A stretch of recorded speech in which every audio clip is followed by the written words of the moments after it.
कि दिल्ली से आ रही है। संघ प्रमुख मोहन भागवत का एक बड़ा बयान सामने आया है। बीजेपी के राष्ट्रीय अध्यक्ष के चुनाव में हो रही देरी पर संघ प्रमुख मोहन भागवत ने कहा कि अगर हम तय करते तो इतना समय लगता क्या। संघ सब कुछ तय करता है, यह धारणा बिल्कुल गलत है। सलाह देते हैं लेकिन फैसला तो उनका ही है। हम तय करते हैं तो इतना समय लगता क्या, ये वो कह रहे हैं। हम तय नहीं करते, हमको तय नहीं करना। बीजेपी और संघ के संबंधों को लेकर उनका यह बड़ा बयान सामने आया है। मोहन भागवत ने कहा है कि हम तय नहीं करते, हम तय करते, यह धारणा ही गलत है।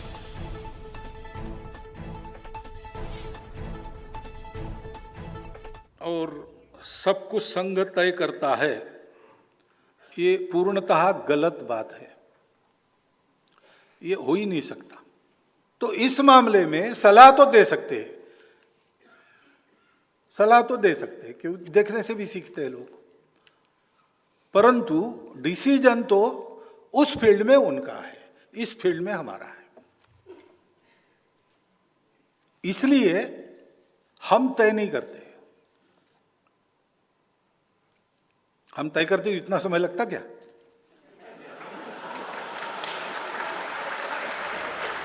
हम नहीं करते, हमको करना नहीं है। टेक योर टाइम, हमको कुछ कहना नहीं। और चलिए, संघ प्रमुख ने जो बातें कही हैं उसके मायने क्या है समझते हैं। बीजेपी और संघ के संबंधों पर स्पष्टता वो देना चाहते थे। बीजेपी में संघ के दखल की बात उन्होंने साफ तौर पर नकार दी है। अध्यक्ष को लेकर मोदी और संघ में मतभेद को भी नकार दिया है और एक दूसरे के फैसलों में दखल नहीं, ये बात भी उन्होंने स्पष्ट कर दी है। तो देखिए किस तरह से अक्सर ये कहा जाता था कि बीजेपी जो भी कुछ करती है वो संघ के इशारों पर करती है या फिर संघ तमाम बातों को डिसाइड करता है। और चलिए, इस पर ज्यादा जानकारी के लिए बात करेंगे। हमारे साथ हमारे न्यूज हेड शरद द्विवेदी जी जुड़ गए हैं। शरद जी, अक्सर ये कहा जाता है या फिर ये धारणा बनी हुई थी कि बीजेपी जो कुछ करती है वो संघ के इशारे पर करती है या संघ का हस्तक्षेप होता है। क्या इस धारणा को एक बार फिर तोड़ते हुए मोहन भागवत साहब नजर आए, और खास तौर पर थोड़ी चुटकी के अंदाज में? बात वो बहुत पहले भी कई बार दोहरा चुके हैं, लेकिन इस बार उन्होंने थोड़ा सा विनोदी लहजे में ये बात कही कि अगर हम तय करते तो क्या इतना समय लगता। और इसका कहने का आशय यही है कि ये हमारे हाथ का विषय तो नहीं है। अगर ये राष्ट्रीय स्वयंसेवक संघ का विषय होता तो हम शीघ्रता से तय कर लेते, हमें कोई समस्या नहीं होती। लेकिन चूंकि ये विषय भारतीय जनता पार्टी का है तो ये उनका है और वो उसका समय लेंगे, जितना समय उनको लगना है वो समय लगेगा। तो दरअसल ये एक ऐसी धारणा भी है, ये सही है कि संघ से प्रचारक बीजेपी में जाते हैं, मांगे जाते हैं और वो वहाँ राष्ट्रीय संगठन महामंत्री जैसे दायित्वों पर रहते हैं। तो ये कोई प्रक्रिया नई नहीं है, लेकिन इसका ये अर्थ नहीं है कि बीजेपी संघ जो है बीजेपी में सब कुछ तय करने की एक बहुत महत्वपूर्ण इकाई है।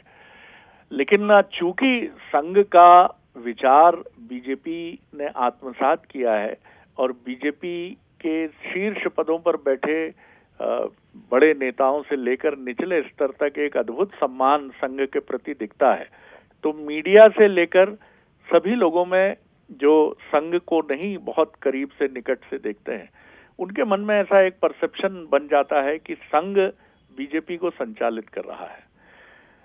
तो ये कई बार ये धारणाएं बनी हैं, कई बार ये धारणाएं निर्मित हुई हैं, लेकिन हमने देखा है कि भारतीय मजदूर संघ जैसे संगठन अपनी ही सरकार के विरुद्ध, यानी जिसको अपनी ही सरकार इस मायने में आप कहें कि अगर आप मानते हैं कि संघ, भारतीय मजदूर संघ जो संघनिष्ठ सोच का प्रतिनिधि है, मुझे याद है अटल बिहारी वाजपेयी की सरकार जब थी तो दत्तोपंत ठेंगड़ी जी और भारतीय मजदूर संघ ने इतनी कटु आलोचना की थी सरकार की औद्योगिक नीतियों की कि उसको लेकर उस समय की ये सुर्खियां थी। इसी तरह अखिल भारतीय विद्यार्थी परिषद एक ऐसा जो संघनिष्ठ सोच का प्रतिनिधि युवा संगठन है, उसकी अगर आप बात करें तो वो सरकार के बीजेपी सरकार के राज्यों में केंद्र के कई मुद्दों पर घोर असहमति व्यक्त करता है। तो ये बताता है कि ये एक स्वतंत्र सोच के साथ आगे बढ़ने वाला संगठन है। और ये सवाल भी पूछा गया था ललित जी, मोहन जी से, कि आप दूसरे राजनीतिक दलों की मदद क्यों नहीं करते। तो उन्होंने कहा ये कोई मांगेगा हमारे पास आकर तो हम मदद करेंगे। उन्होंने 80 के दशक में नागपुर में हुए एक सम्मेलन का उदाहरण दिया, जो NSUI का सम्मेलन था और राजीव गांधी उसकी अगुवाई कर रहे थे। उन्होंने कहा कि उस सम्मेलन के दौरान, वहाँ NSUI के सम्मेलन के दौरान कुछ अराजकता की स्थिति बनी और 30,000 लोग इकट्ठा थे, लेकिन मैस बंद हो गई जो भोजन कराने वाली थी।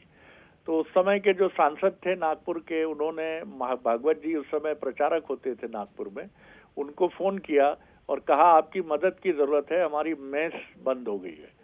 तो इन्होंने कहा वो 11 मेस थी वहाँ 30,000 लोगों के लिए, और हमने अपने स्वयंसेवक भेजे और हमने 8 के करीब जो मेस चालू कर दी और सबको भोजन कराया।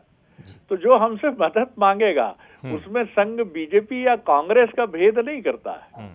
जी जी, बिल्कुल आपने सही कहा शरद जी। और हमने अक्सर देखा है, क्योंकि मोहन भागवत साहब जो भी कुछ कहते हैं बड़ी गंभीरता के साथ अपनी बात कहते हैं और उनकी बातों में वो स्पष्टता होती है और जो संदेश देना चाहते हैं वो भी साफ तौर पर दिखाई देता है। भले ही फिर वो चुटीले अंदाज में कहें या फिर इस तरह से विनोदी स्वर में कहें, लेकिन इस बार जो बात कही है वो शायद बहुत से लोगों को समझ में आएगी, लेकिन उसके मायने भी निकाले जाएंगे। बहुत बहुत शुक्रिया आपका इस पूरी जानकारी के लिए, बातचीत करने के लिए।